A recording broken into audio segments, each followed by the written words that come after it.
Klau Konjusa në cilësinë e ministrit të punëve të jashtme do ta udhëheqë dialogun me Serbinë. Kështu është bërë ditur në një njoftim të ministrisë, ku theksohet se sot Konjusa pritet në takim përfaqësuesin special të Bashkimit Evropian për dialogun Kosovë-Serbi, Peter Sorensen. Në takim u diskutua momentumi aktual në të cilin ndodhet dialogu, si dhe u shkëmbyen pikpamje mbi çastin dhe parimet e nevojshme për të siguruar një proces më efektiv dhe të qëndrueshëm, thuhet në njoftim. Zëvendës kryeministri Konjusa theksoi se Republika e Kosovës mbetet e përkushtuar që dialogun ta shohë si një mundësi për përmirësimin e marrëdhënieve fqinjësore me Serbinë, si dy shtete sovrane në rrugën e tyre drejt integrimit evropian.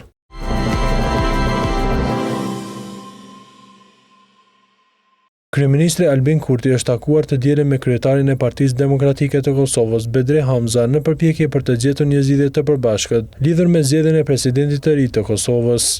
Pas takimit, Kurti bëri të ditur se diskutimet janë fokusuar në procesin e zgjedhjes së presidentit. Kurti e përshkroi bisedën me Hamzën si konstruktive dhe pozitive, duke theksuar se kreu i PDK-s, që përfaqëson 22 deputet në kuvend, ka shprehur gatishmëri për bashkëpunim në çështje me rëndësi shtetërore dhe kombëtare.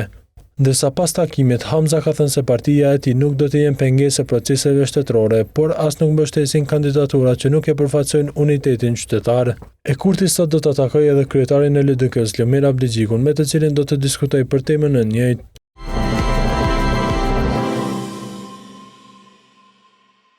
Gjykata themelore në Prishtinë ka dënuar me 13 burgim Dushko Arsic për krime lufte.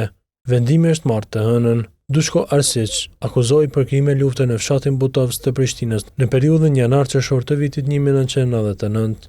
Dosja e prokurorisë thotë se grupi ku ishte pjesëtar Arsic fillimisht kishin plagosur e vrarë viktima, në mesin e të cilëve i ndjeri Ibrahim Shala, i cili u vrau me pushkë automatike e më pas për bartjen e trupit të tij e urdhëruan Artan Krasniqin, në atë kohë 15 vjeçar.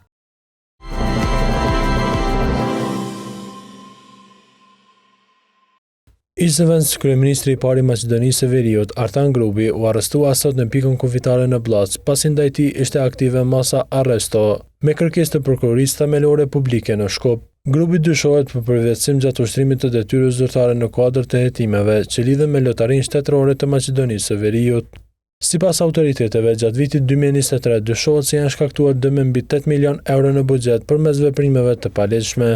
Në mesin e të dyshuarve për rastin përmenden edhe ish-kryeministri Dimitar Kovacevski dhe disa ish-zyrtarë tjerë. Ministri i Brendshëm Pançet Toshkovski ka konfirmuar se kallëzimi penal është dorëzuar në prokurori.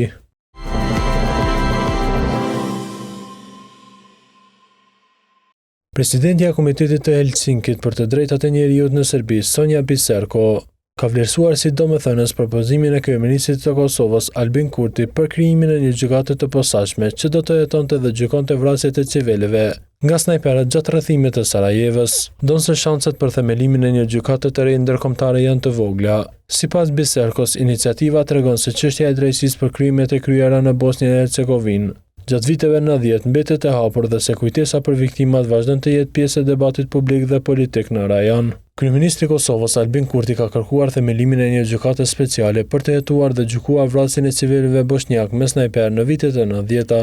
Sipas tij thuhet se rol në Sarajevo Safari ka pasur edhe presidenti i Serbisë Aleksandar Vučić, ku për një shumë të hollash nga kodrat përreth Sarajevos mund të qëllojë bosnjak civil.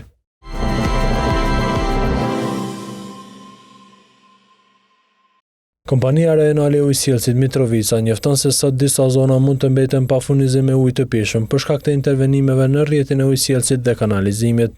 Zonat e prekura përfshin rrugët Mustaf Shyti, Mehmet Selaci, Ulqini, fshatrat Lusht dhe Shipol, si dhe rrugët Kalabria, Anke Spajiq, Lugina e Diellit dhe fshatin Koshtov.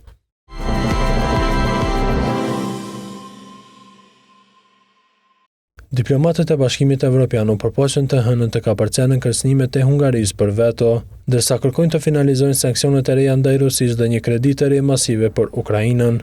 Shefja e politikës së jashtme të BE-s, Kaja Kallas, tha se 27 ministrat e jashtëm të bllokut që do të mblidhen në Bruksel ka të ngjarë të mos bien dakord për paketën e 20 të sanksioneve që synojnë flotën në hije të Rusisë dhe të ardhurat nga energjia, të cilat shpresohet të miratohen përpara përvjetorit të 4 të së martës së pushtimit të plotë të Ukrainës nga Rusia, një luftë që ka lënë rreth 1.8 milion të vdekur, të plagosur ose të zhdukur. Takimi erdhi pasi Hungaria kërcënoi të bllokonte planet e sanksioneve të BE-s dhe të pengonte një kredi prej 90 miliardë miliard eurosh për Ukrainën derisa të rifillojnë furnizimet ruse me naftë në Hungari.